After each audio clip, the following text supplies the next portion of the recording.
Today we're going to do a little bit different flint knapping video. I'm going to show you guys how to make arrowheads out of quartz. Now, very few modern knappers actually use quartz today for making arrowheads when you can just order flint online.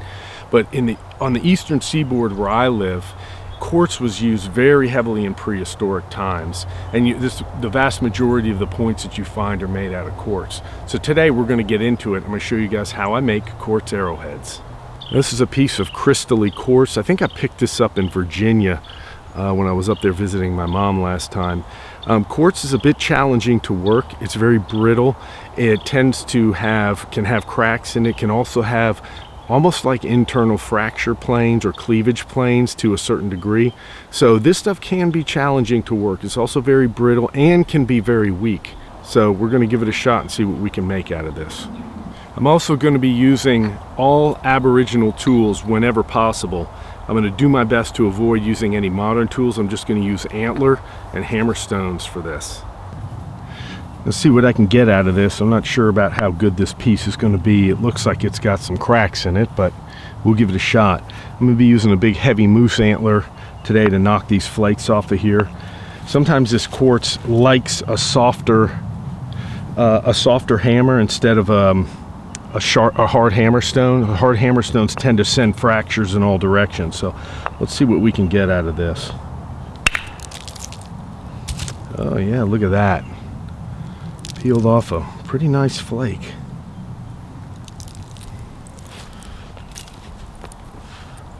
And this stuff has some wicked sharp edges to it. It's got basically fractured crystals in it, and this stuff is crazy sharp.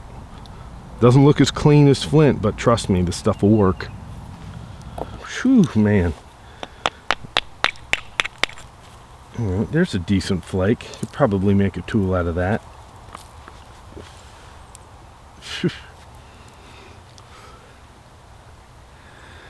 I just barely rub my finger along one of those little chips of quartz and already bleeding. So I got a couple decent flakes off of that stone. Nothing crazy, but enough that we can make something out of these. So let's give it a shot. So essentially this is very similar to working flint, but I can definitely tell this is a lot more weaker and brittle, more brittle than flint normally is. Very easy to break this stuff. So the guy who, Scott Jones, who told me he did a lot of quartz knapping because he did a lot of replicating of the Eastern style points, said that with quartz you basically have to take a quit while you're ahead attitude. The nature of the stone is not conducive to really nice, finely made points. See, there was a crack in there. But he said you basically have to just get what you can out of it and don't waste your time trying to make it refined and pretty, because it isn't. It's very easy to break these pieces if you get them, try to spend too much time on them. A lot of the stuff I see here in the East tends to be expediently made, thicker, not so pretty, functional, but more utilitarian than anything else. Got a thick square edge on this one side that I don't like.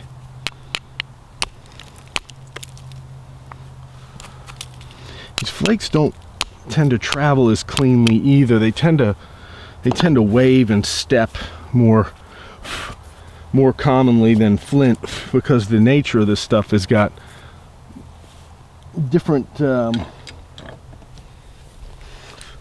almost got different fracture and cleavage planes in it. This stuff is more classified as what they call tectocrystalline, which means it's more of like crystals jumbled together as opposed to cryptocrystalline like flint, which tends to be a little more homogeneous. So I'm gonna have to pressure flake this edge off of here. I don't feel comfortable trying to strike it.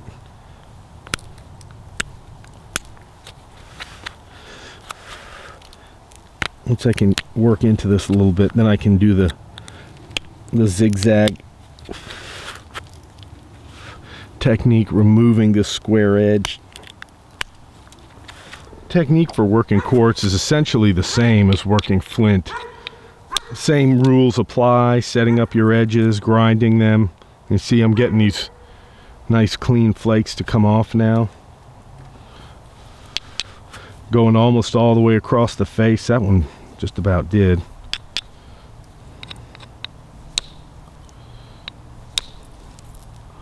There's another one.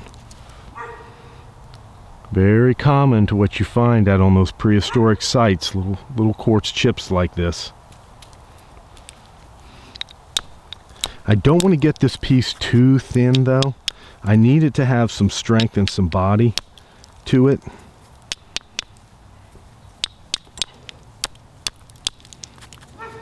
Depending on the quality of quartz. Now I've seen some quartz that I picked up in Alabama that was almost like milk glass. It was so pure and it worked really, really well.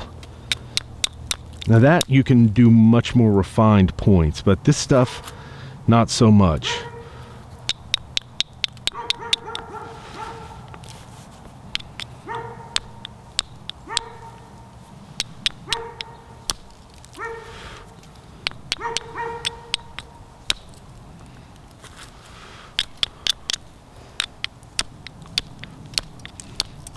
I'm not striking this stuff very hard either. I'm trying to be very careful in what I do with it. Just hit it hard enough just to get that flake to detach. Okay, didn't take me very long. I've got a nice little preform built out of this. Now I'm going to attempt to pressure flake this to its finished shape. I prefer to pressure flake quartz as quickly as possible, as early in the process as possible, because it's very easy to break this stuff with one bad strike if you're doing percussion. So this edge is kind of chewed up. It's got some cracks in it. I can see there's one in there that's not wanting to chip. There we go.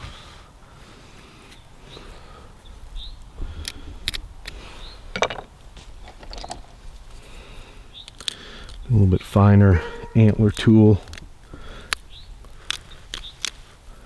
This stuff is really brittle compared to flint. I can feel the difference in it.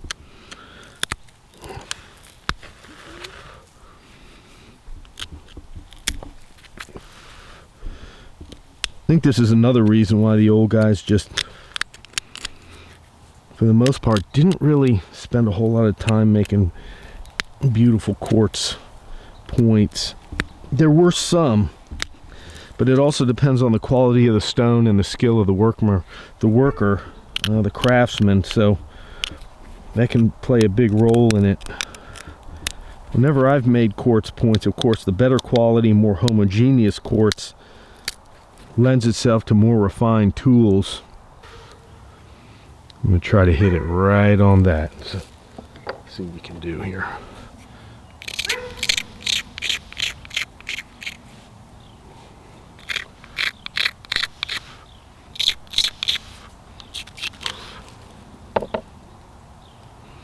I have to be very precise with my blow. I'm going to hit right in there and try to knock a flake in there to thin that out. It's really crystally in there. It's kind of pretty. Almost looks like ice. Ah, yes. There we go. Yeah, that took some mass off of there. Looks like there is a little bit of... No, I thought there was a crack in there, but nope.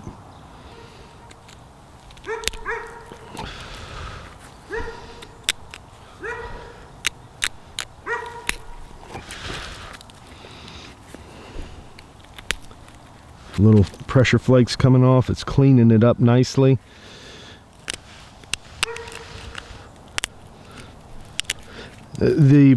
Basically the principles of flint knapping are the same with quartz, just like if you're using anything else, flint or whatever. It's just the nature of the material But you have to adjust your technique to get what you want out of it. Like I said, with quartz, it doesn't lend itself to very finely made points for the most part, so you want to basically take a quit while you're ahead approach. Just get the point shaped. Don't try to go for pretty or a perfect profile or anything like that. You end up having more failures that way.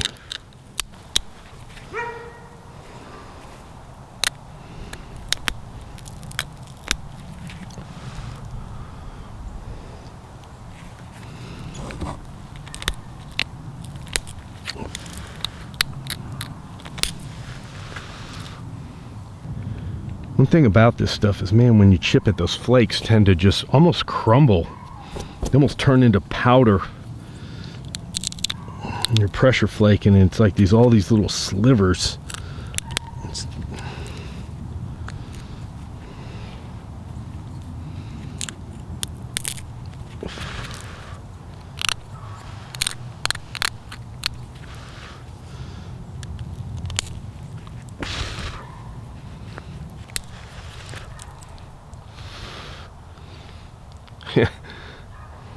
It's not a very pretty base.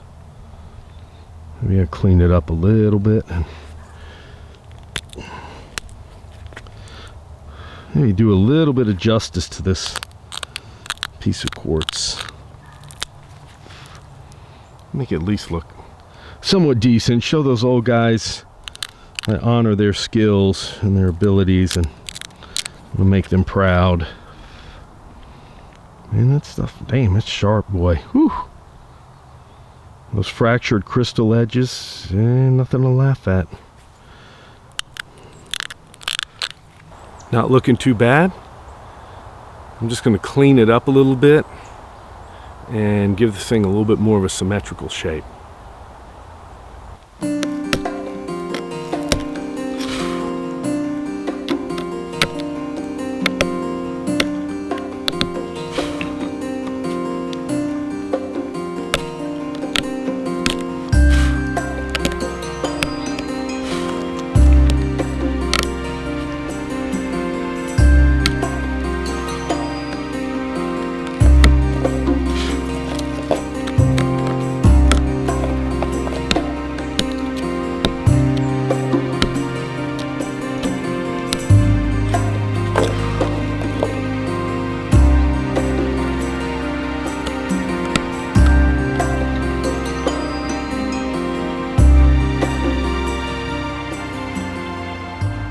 There it is. Finished point made completely with aboriginal primitive tools. No modern material or tool touched this point. It's really cool when the sun shines through it. It really looks like ice.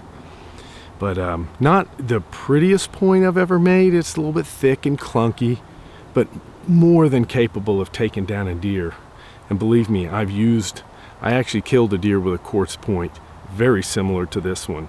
Just a simple quartz point, nothing fancy, but it was sharp enough and it did the job. And this is exactly what you find here in the East Coast. Up and down the East Coast, points like this are very common in the archaeological record, and I've seen a number of them and got a number in my own collection. But it's really cool just to make these points, to copy what the old guys did using the same tools and the same stone, and be able to recreate what they did. And I'll tell you, you could drop this thing in the archaeological context here and it would fit right in. A little bit of dirt, a little bit of patina, you wouldn't be able to tell this one from an old one.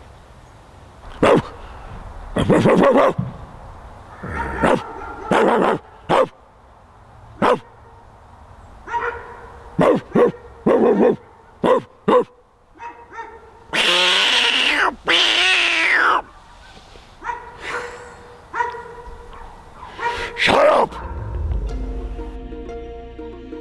This display case is full of quartz points I've made from local stone collected near my home. Their simple design is identical to the prehistoric artifacts that I've found. During the Archaic period, between 8,000 and 2,000 years ago, Populations increased, and that meant tribes began utilizing common, local stone, like quartz, for the majority of their tools.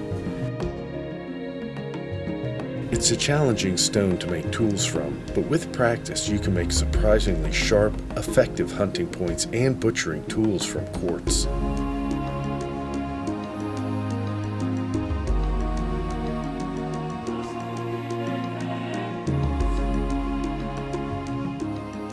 When I place the point I made amongst the others and zoom out, it fits right in perfectly.